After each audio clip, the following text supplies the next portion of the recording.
Now the angel of the Lord came and sat under the terebinth at Ophrah, which belonged to Joash the Abzerite, while his son Gideon was beating out wheat in the winepress to hide it from the Midianites. And the angel of the Lord appeared to him and said to him, "The Lord is with you, O mighty man of valor." And Gideon said to him, "Please, my Lord, if the Lord is with us, why then has all this happened to us? And where are all his wonderful deeds that our fathers recounted to us, saying, 'Did not the Lord bring us up from Egypt?' But now the Lord has forsaken us and given us into the hand of Midian."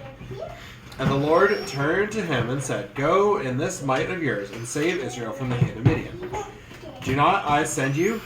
And he said to him, "Please, Lord, how can I save Israel? Behold, my clan is the weakest in Manasseh, and I am the least in my father's house." And the Lord said to him, "But I will be with you, and you shall strike the Midianites as one man." And he said to him, "If now I have found favor in your eyes, then show me a sign that it is you who speak with me. Please do not depart from here until I come to you and bring out my present and set it before you." And he said, "I will stay till you return." So Gideon went into his house and prepared a young goat and unleavened cakes from an ephah of flour. The meat he put in the basket, and the broth he put in a pot. And he brought them to him under the terebinth and presented them. And the angel of God said to him, "Take the meat and the unleavened cakes, and put them on this rock, and pour the broth over them." And he did so.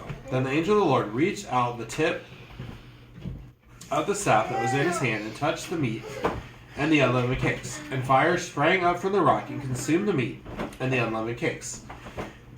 And the angel of the Lord vanished from his sight. Then Gideon perceived that he was the angel of the Lord. And Gideon said, "Alas, O Lord God, for now I have seen the angel of the Lord face to face." But the Lord said to him, "Peace be to you. Do not fear, you shall not die." Then Gideon built an altar there to the Lord, and called it, "The Lord is Peace." To this day it still stands at Ophrah, which belongs to the Abzerites.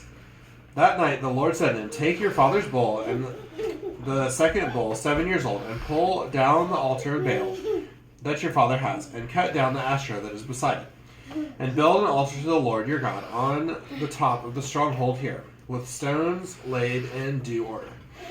Then take the second bull and offer it as a burnt offering with the wood of the Asherah that you shall cut down." So Gideon took 10 men of his servants and did as the Lord told him. But because he was too afraid of his family and the men of the town to do it by day, he did it by night. This is the word of the Lord. Thanks be to God.